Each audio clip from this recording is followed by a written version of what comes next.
Two niner niner. Hello. Hello. Two niner niner. Get ready for takeoff. Hey.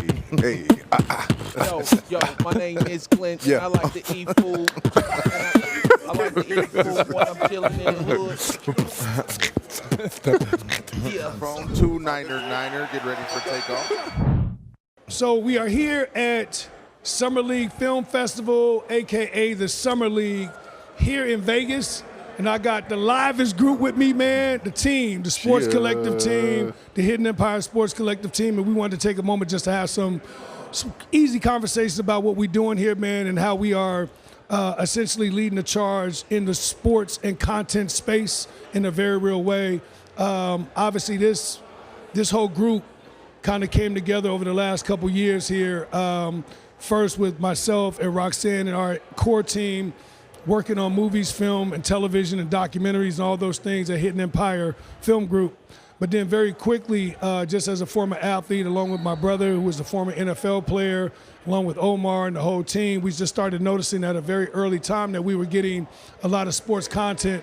And for whatever reason, everything that we were doing in the film space had like a sports vibe to it, in terms of like me being a director and understanding that making small movies, making movies with no time, it was really a sprint. It was a race. It was me trying to be more athletic and more agile than other directors that have more time, more money, and more energy to do these things. So we had to match that with athleticism. And it was a very simple bridge for me to actually be able to tap into what I like to call my brothers now and have real conversations with them about how can we build something that has never been built before. And here we are with the collective. And to date, we are doing some pretty amazing things that I'm very proud of as a team, with having a deal directly with the NFL, which will be created the NFL Career Tour, which is phenomenal, which every year we bring 40 to 60 players in and educate them on everything around film, television, documentary, filmmaking, whatever that might be. We're educating them on how to actually enter that world and be successful. And to go through these doors that have oftentimes been closed on us or not even opened. And then we were able to, 2 years ago, create a partnership with the amazing Albert Hall and Warren and Mike Morongo and Kevin Garnett to help build and stand up the Summer League Film Festival, which we are here now in Vegas on year 3, which is over 100 submissions of films and short films and documentaries and feature films. Such as Baron Davis had an amazing movie the other night. And now we're here, man. So we just wanted to kick it off with a real conversation with the guys about how they're feeling about things and what do we think the state of entertainment is with athletes. And for that, I'd like to start with Trevor. And obviously you guys know I don't have a headset, so I don't know what our director and producer Omar is doing, but here we go. Yeah, man. Well, again, this is a platform for athletes, and what we have been doing is getting the athletes that's interested in film, interested in how the business works, teaching them that they can do it on their own instead of going to the big labels or going to people telling them that they can't do something or guiding the way that they want to do something that they feel that that they want to put out.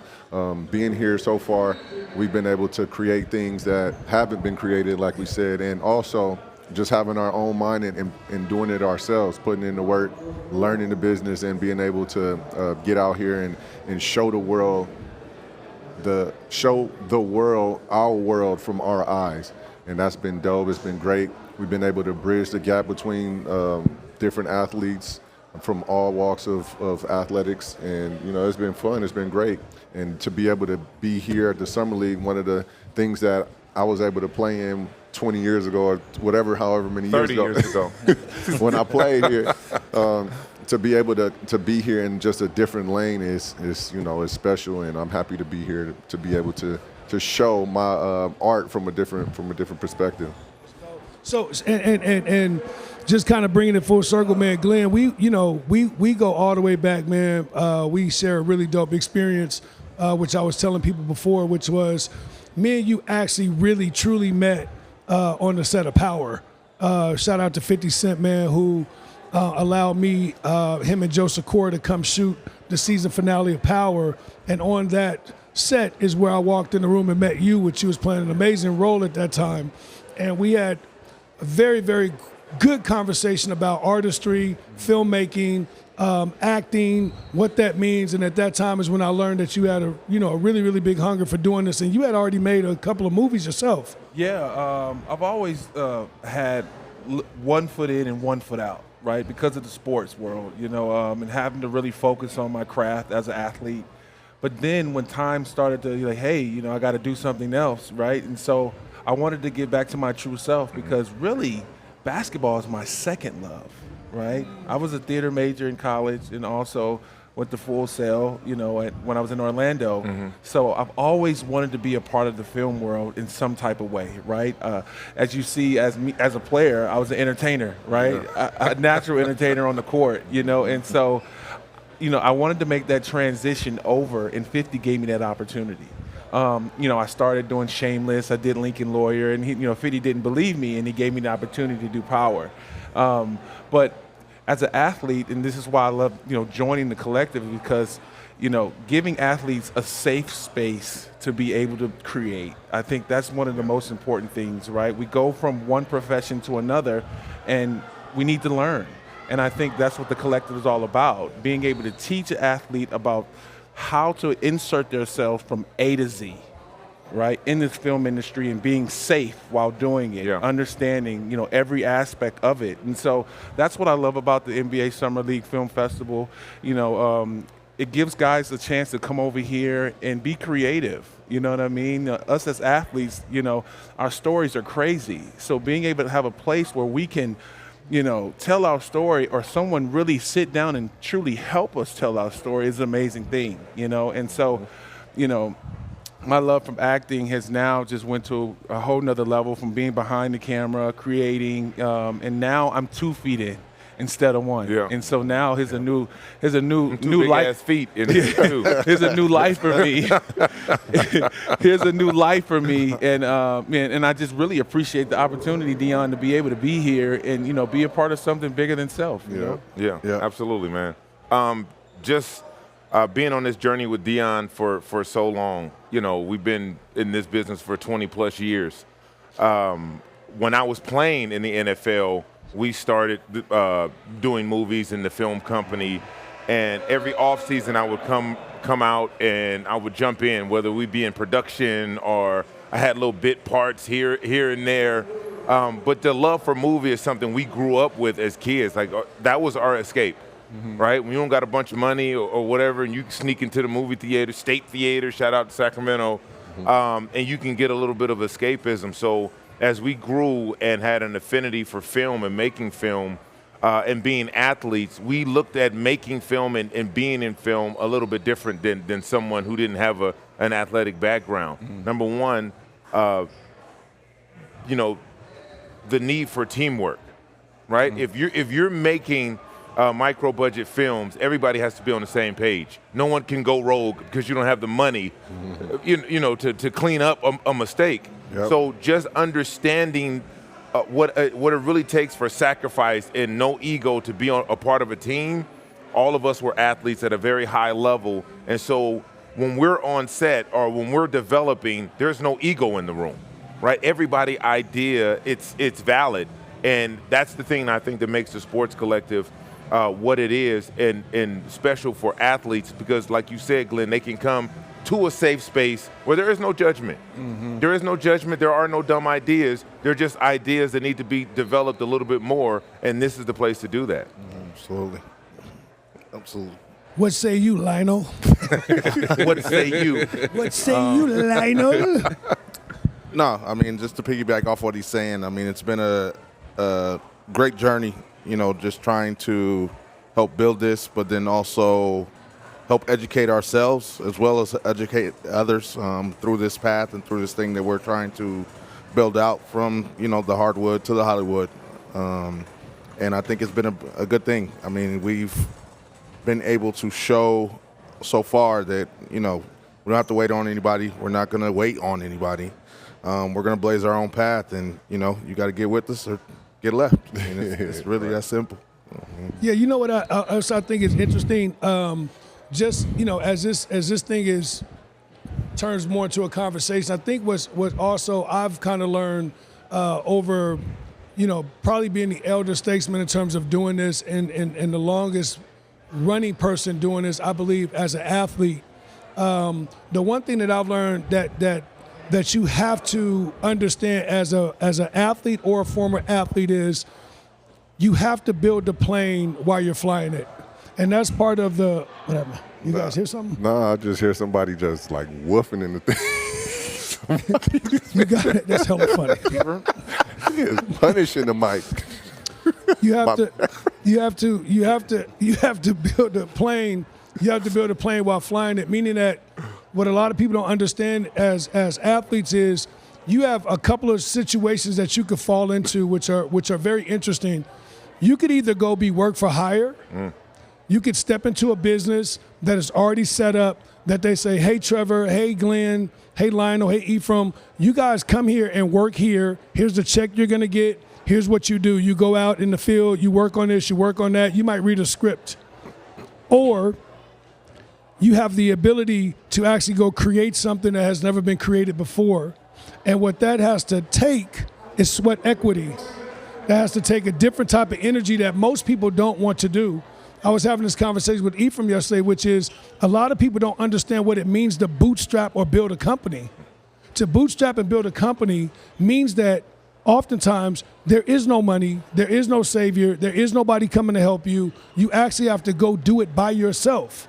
And the equivalent to that for a basketball analogy is before you were able to play in the pros, before you was able to win a championship with Kobe Bryant, before you was able to go down the court and make that shot for the Celtics to win, all these things that happened, you had to first be at a park with a ball or in a gym with a ball for free. You had to go do the work. Yep. You had to go run the sprints. You had to believe when everybody told you not to believe, you had to believe in it. You had to make sure that you got to the gym early. You had to make sure when your lip got busted, you still played through. You had to, all those things are what you had to do in order to build yourself to get to an NBA. It is no different with building a company. It's just the fact that I don't believe we as minorities are ever educated on that. No one's just going to come and pay you and be like, yeah, okay, here, Glenn, you're 18 years old or you're 16 years old. Come on, man, you're in the NBA now. Here go the money. No, you got to go work for that and build that. And that's why I believe we had to make this is because we have to show other athletes it's not about money anymore. It's about what are you going to leave here? It's about what is the legacy. It's about what is the generational wealth that you are leaving.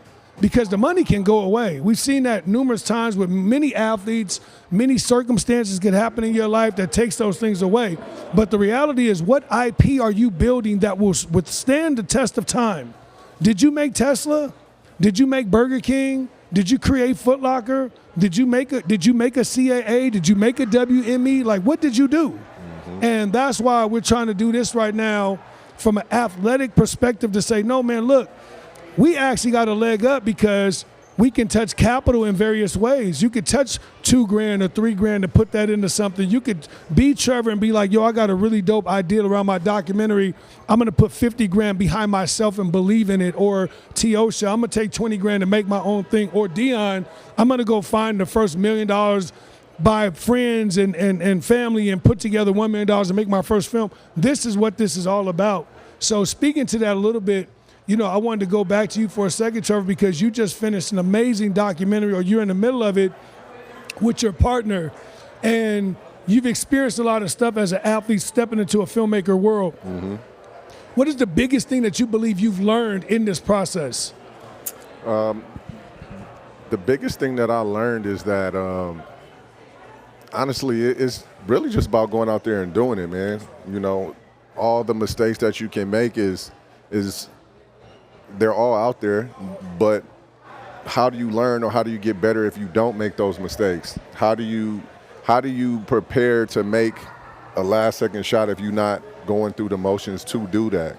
And what I've learned also in film is there's no, I guess the best perfection is the imperfection that you find throughout like your journey, mm-hmm. or things that you're doing. You know, you work on things to find what works for you and the lane that you're looking for, and then once you figure it out, you just try to perfect that. Once you figure out what you can do well in this space, you go after that. You try to find things that mimic that, so that you can go in and put your imprint on the game or on the film area, the film section, or whatever you want to call it. Project. There you. Thank you, brother. There you go, Lionel. Appreciate you, Lionel. Yeah, the project. Ooh, bleeding. He breathing and bleeding. You all right? Man, leave Lionel Might alone, be a horror man. movie over here. trying to help Stop him that out. right now. Just for you guys to know, this is this what the it's like back every rooms? day in the office. That's all my right? guy. I'ma get on This this is what it's like every single right day now in the- at Hidden Empire Sports Collective in the office. Well, my Dion, guy. let me ask you a question. You Dion. bleed, now you breathe. Hey, man. Puffy. Yeah, let's go. Dion, man. You bleed, now you breathing. Crazy.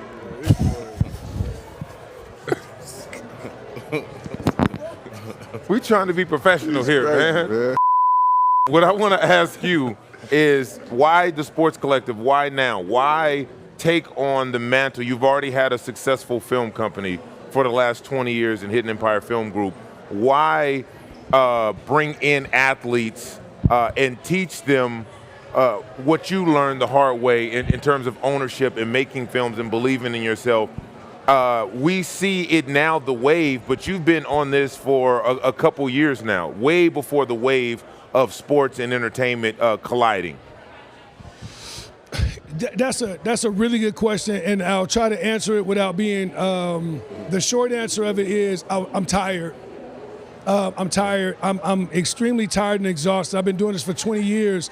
If I was to tell you guys, as a filmmaker who has close to over $100 million in box office receipts, have made my own films, if I was to tell you as that guy who's been out here in this space, black, doing it on my own with my teammate, with Roxanne, at a high clip, if I was to tell you that not one time has anyone ever came and offered us a TV show outside of 50 Cent, who made his own opportunity, then you would begin to understand the world that we come from. When I tell you that people overlook you because they believe you're already doing your own thing, when I tell you that you've given people multiple opportunities, people you call up like, hey man, I got this thing for you, can you come do it? Hey brother, I got this thing, only to see those same people go make stuff and not call you back for anything. Even if I'm not gonna do it, at least give me the opportunity to say no to it. When I tell you that I'm tired of that circle, I said to myself, I want to be able to create a world and my own X-Men team where we can go do our own stuff. I could give all those same opportunities to other people that I believe will go out, build something, make something, and then throw it back. And that's why you keep building. You keep building because you want to get away from the most misinformed people in this space that look just like you. It's tiring when you have to click up with people to make something. It's tiring when you got to conform to how somebody else thinks to be able to go do something in the artistry world. So for me, it's been like, man, like we've been too raw for that. We've been too real for that. We've been too on the ground for that for too long. We represent the culture, and we're not for sale. So a little bit of it is like, how do I find other people that their soul also is not for sale? And we have to understand that artistry is of God. To create is from God. This is what this is about. Everyone can't sit in a room with a pen and a pad and write a story. Everyone can't pick up a camera and tell a story. Everyone can't have a great idea to, shout out to James Posey, sit back and be like, yo, I'm gonna make my own popcorn company. People, this is from a higher level. And then when you also have an opportunity to become a vessel, when you do this for so long, you take orders from somebody else other than man. So a lot of times I'm listening and I'm going like, oh, okay, well, shit, let me get Trevor this shot, man. I think he could really do this. Oh, man, Lionel, you running the whole AAU program over there. But look, bro, the way you build websites and do the things you're doing, bro, you're a leader. You could actually produce. Oh, man, Ephraim, you on Bel Air right now writing, but call you on the phone like, I really think, bro, if we put our energy into like this sports thing, man, we go get other athletes and we can make it. Oh shit, Glenn, what happened? Oh man, he went down. Okay, well let's pick him back up. But Glenn, one of the smartest, most creative people I've ever met. Fact. He rap, sing, he write movies, he make movies. I'm like, bro, come on, man. That's what this is about. Not, oh, I can't talk to him because he might, like, this is a new world that we're in, and we're trying to find more people like that so that we can actually break the cycle that's been happening for the last 100 years in film. The fact that we don't own anything, the fact that we don't have any distribution, the fact that we can't pick up a phone and get distribution for something, the fact that we still have to ask for permission to take something into somewhere that we think the culture loves.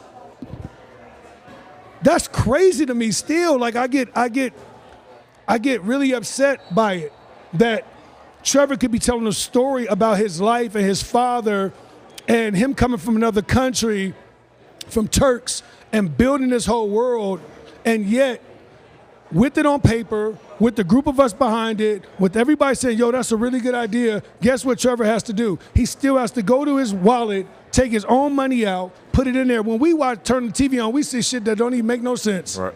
True. We like, damn, who made that? And that cost $3 million? So, no, I wanted to get out of that, and I think that's the world we're in right now, and that's why I'm so happy about the platform that we're doing here with the Summer League Film Festival. But more importantly, it's happy what we're building right now with our collective and grabbing other people and creating Voltron or Transformers or whatever that might be so that we can actually run the race and do something and own something for once. The goal here is, at the end of this year, for this group to be on the cover of Variety or Hollywood Reporter or Deadline, which has never happened before. There's never been a group of black men doing something disruptive on the cover of these magazines and saying that we're building a new world, a new flagship, and a new place for people to come as artists. That's beautiful. It's number one. It's an honor. That's called a rant. But that's all right.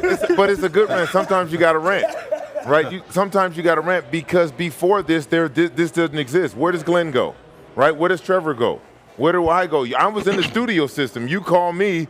And when that show was over and was like, yo, look, come help me run the sports division. I think we have something special here. This was a couple years ago, right? But it all starts with the vision. It all starts with the belief and the trust that we have in you as the point guard of this team. Yeah. Right? And I don't take that lightly because all of us come from a sports background. So you do need a leader on the floor. You do need a leader on the field, and your vision and your energy when you walk into a room, you have us believing that we can accomplish these things, and then we find ourselves accomplishing them. Yep. And here we are at the NBA Summer League Film Festival, actually curating it and bringing the magic of Hidden Empire into this Summer League Film Festival. And like you said, Albert and Warren, they've allowed us to come in and bring our expertise in the film world. And it's it's growing. You can see what this can turn into. Yeah. This can be the premier spot for all sports-based IP, yep, which is $1 trillion business. And it could all start here, and this turns into a buyer's festival, and people every year are lining up to come in and be a part of this. So, as being a part of Hidden Empire Sports Collective, as an athlete is perfect. It's perfect. I just want to, before you go, I just want to throw out there, allegedly use my own money. I'm still in court, so, Allegedly. Feel me? Alleged, motherfucker. No. Add that clip. I want to throw it over to Glenn, and I want to say this to you, Glenn, because we all love you and we care deeply about you, man. This is a brotherhood, and I think you know how real this shit is with us and what we represent. But I also want you to speak a little bit about this last couple of days was a very special moment for you as well, in numerous ways. And sometimes, man, we got to celebrate the small victories and make sure that we say them out loud, because things are, oftentimes people won't celebrate you, man, and people won't clap it up and be like, yo, that's really dope, and root for somebody else. But we've been rooting for you, and you've been a phenomenal person for a very long time. But I want you to speak a little bit to what the last couple of days meant to you, man. Like, the past has now become the past for you, and now you are looking forward to what you're going to do in the future, back in basketball in the space with AAU kids, back reconnected with your daughter, here doing what you love, getting ready to do a feature film with us. How has this last couple of days been for you, man? Just, the first time stepping back into on the scene, seeing KG, seeing Kenny Smith, you know what I mean? Walking into the arena, the games are going on, people ask for autographs. What's that energy been like for you, man? It's been amazing, man, to really feel the energy. But when I was going around here and, feeling the energy, I realized it's the results of me taking responsibility of myself. And that's what I noticed, when you take responsibility in whatever you do, coming from where I came from, these are the results. When you really hone in on your faults and who you are as a person and really put effort into change, these are the seeds that I'm sowing right now. Yeah, man. Being able to walk out there and people still, showing love and all the energy that they gave me, and being here at the film festival, being able to, pop out of my shell, you know what I mean? After all that, I call myself a little caterpillar, right? I was in a cocoon. A little one. I was in a little cocoon. I was in a cocoon, and now being able to flourish in me taking responsibility. And that's what it's about. My last couple of years has been taking responsibility of your faults and what you've done in this world. And now moving forward, I'm excited. I'm excited about this new path. This is a path I think nobody ever really seen me going down. I know they thought I was an entertainer, but really, really being 2 feet in the film industry, this is, everything that I wish for. But really, it's been an amazing feeling, definitely, being around you and you accepting me and helping me see, the vision, and just being around you guys in general, man, just the energy you guys bring, it helps me move forward and know that, hey, you can do this thing, no matter where you've been or what you've done or, what people may think of you, we know you're a great guy. And so that's what I kind of hone in on just keep walking the path, with courage, with strength, you know what I mean? And just rely on the people around me. We used to say Ubuntu, right? It's an African, a word that, the African culture use. I can't be all I can be unless you are. And that's what we live by right here. We don't, Absolutely. and I appreciate it, Ubuntu. It's dope. I mean, it is, man. Look, I just say this, man. Everybody can fall down except us. Yep. It's a fact. So I'm not living by that no more. Everybody can fall down except us. Anytime somebody black fall down, they supposed to stay down. Everybody else can get up, thrive, figure it out, get help. People help them up, pull them up. We've been the only culture that has been programmed to be like, let's leave them down there, and then what's next? Step on them and keep on going. So we're not doing that in no shape, no form. And we are proud of you, man. I wanted to make sure I took a moment to say that. Absolutely, brother. We are all proud of you, man. And it's not no secret, you know what I mean? Like what you went through and what you had to go through and endure. So to see you here thriving, to see you back in your element, to see you doing what you were meant to do, to see people coming up to you and without question being like, bro, you my favorite player and I love you, man. Please sign kids with the autograph. I said, bro, this is life. Like this is what this is about, man. Not all, everything else can wait. So with that being said, I wanted to segue to one more thing to talk about, which we're all a part of. And Lionel, I want you to kind of jump in here, but we have an amazing project that we're working on that's in production now. Shout out to Omar, who's been directing these episodes and killing it. Yeah, back there. Yeah, And then we also have a guest director that's going to be joining us, which is Teosha, who's going to get to direct a couple episodes, which is Code. But the show is phenomenal. I believe it's awards worthy. We are in conversations with our brother Linwood from Reach TV.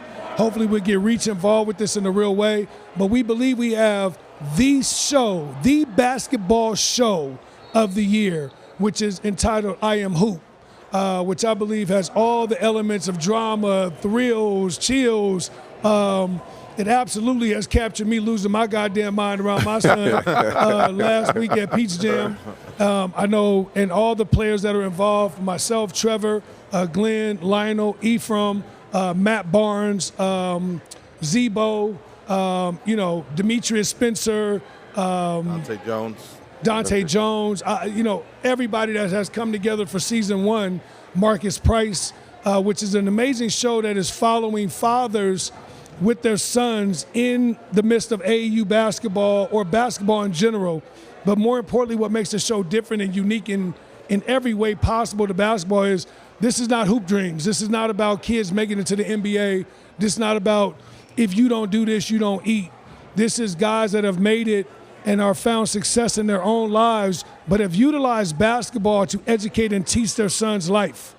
And I think that's phenomenal. So, Lionel, I want you to speak a little bit more about what the process is and what we're doing, man. Yeah, I mean, it's going to be a great project. It's like he said, it's about life. It's about the evolution of this game. It's about the changes. It's about the ups, the downs, the fatherhood, the struggle, but also the great times that these young boys are enduring during this time. And this production has been great. I just flew back in, to get here from the Summer League Film Festival from Augusta, with our boys out there for the last week and a half. I haven't been home since the 3rd, 4th, something like that we've been shooting, and capturing the moments of what we're going to show the world. These boys are putting in a lot of hard work, but they're also going through it in the moment. So this is real. It's not scripted.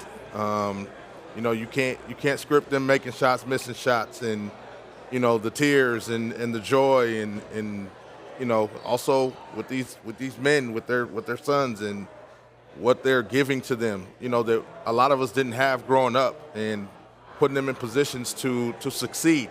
They're not forced to make it, but we're laying the foundation. We're putting them through the path, putting them through the gauntlet, and if they choose to stop, nobody's gonna be mad at them. They're gonna do something else, and they're still gonna get encouraged and cheered on just like that. So, I think this is gonna be one of the biggest things that's gonna come out, here soon. So, I love the project because I think the narrative has changed, right? For especially our black sons, our black boys. When you look at the draft this year, the top 10 picks all have mothers and fathers sitting on the couch, yeah. Right?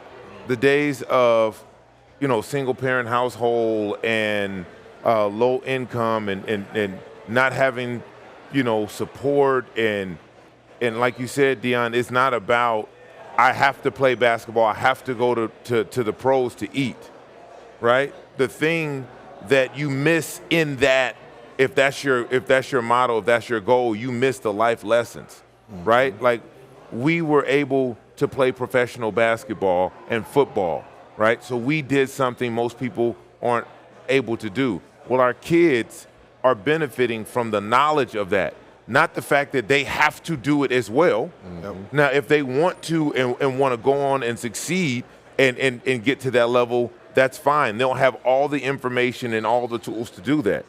But what they'll really have is a perspective on life that we didn't get as kids, and I think that's the genesis and the real crux of what I Am Hoop is, because it's basketball is the center of it, but the real center of it is the love, the affection, the wisdom, and the emotion that goes into this game. You take all of that same energy, emotion, and love, and you use it in life, and you can't help but be successful, whether you go to the NBA or the NFL or play professional sports at all.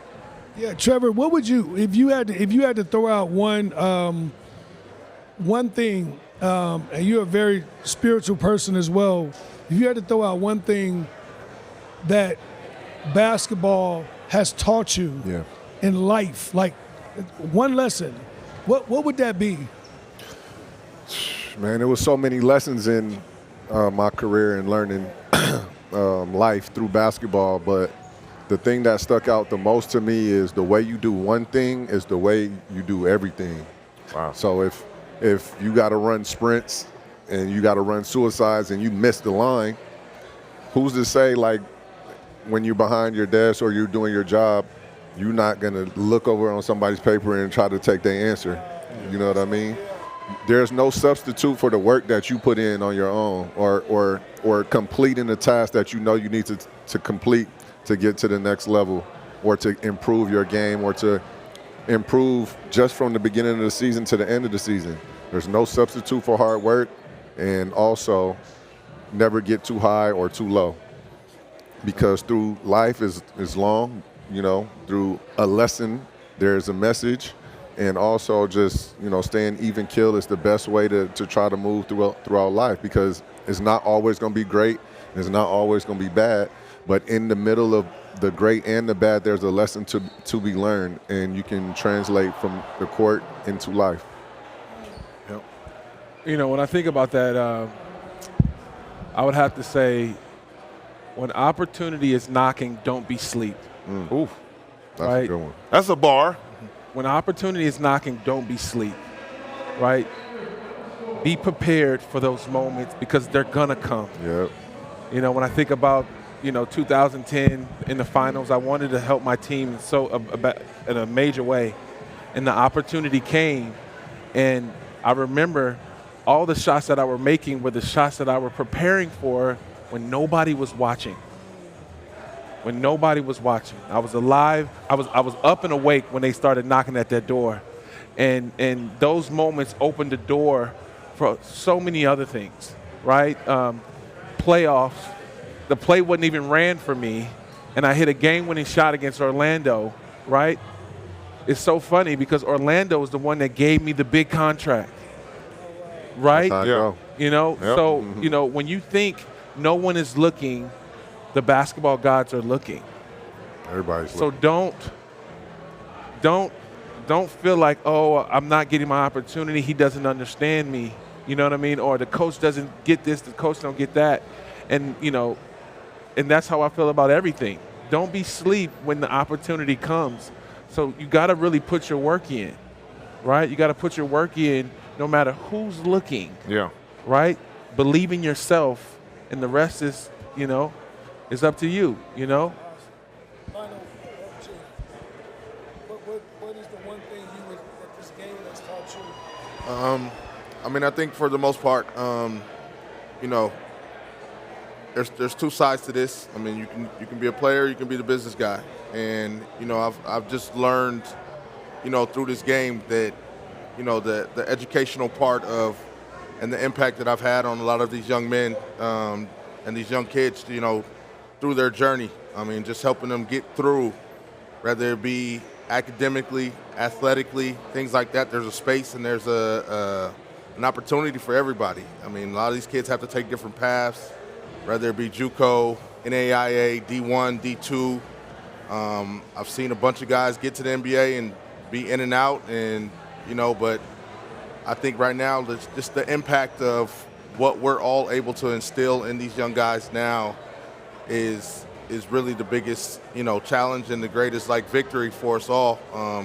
You know, I've been fortunate to see, you know, your gentlemen, your sons, like, grow over the last couple of years, and you know, but be a part of the journey and help mold and shape their games, and you know, be able to just let them know, like, you know, it's going to be okay, because sometimes, you know, they're not the biggest fans of you guys, and then I got to give them a different perspective, you know, just because they're going to come over like, oh, my dad's tripping. And it's like, no, he might be telling you something. You just got to hear it a different way. And it's, you know, it's really about the journey and just helping these kids just grow, man. Like, at the end of the day, I want to see them all make it, but I want to see them make it in what they want to do and what they're really passionate about. And that's going to be the ultimate reward at the end of the day. You know, if one of them wants to be the president of a Fortune 500 company, then he made it, you know, at the end of the day. Yep.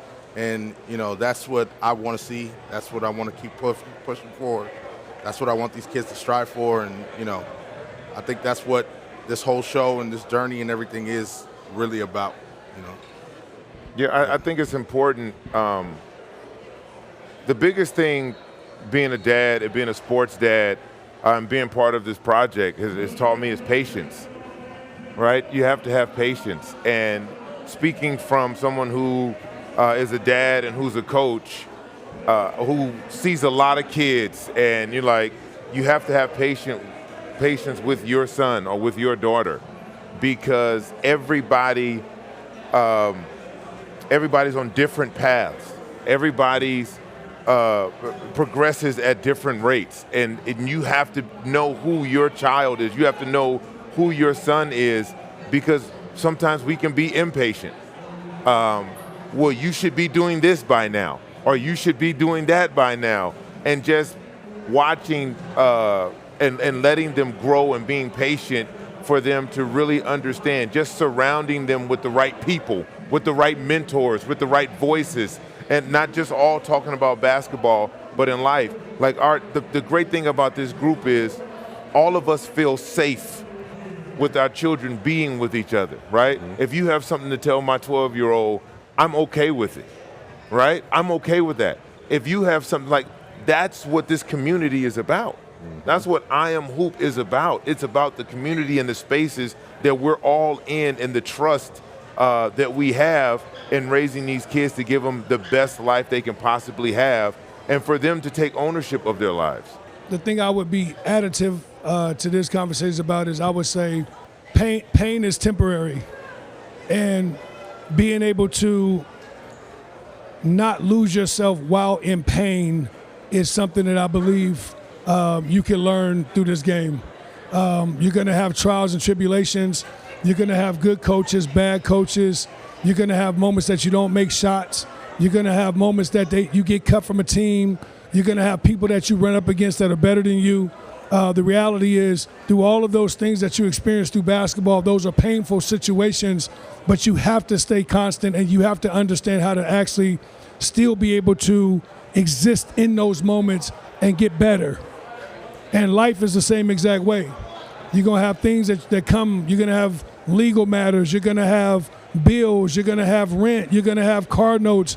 You're going to have family members. You're going to have all these different things that are going to happen to you.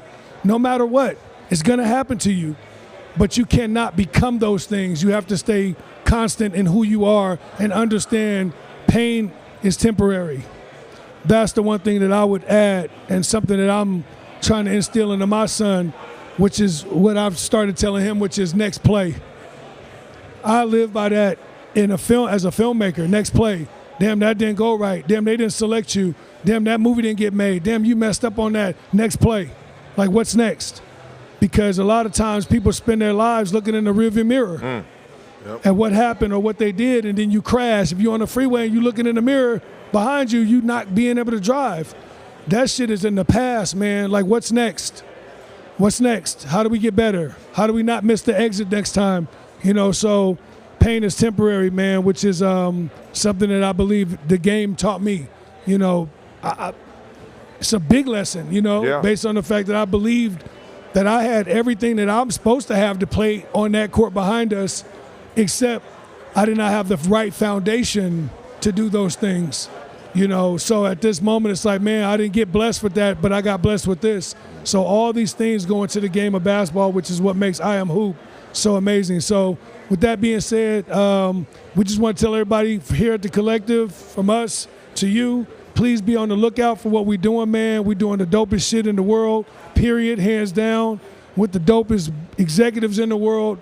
And we're proud to be fathers. We're proud to be executives. And we can't wait for you guys to see what we're doing next. Hidden Empire Sports, Hidden Empire Collective. We all here, man. Shout out to the Summer League. Thank you, Albert. Yes, sir. Shout out.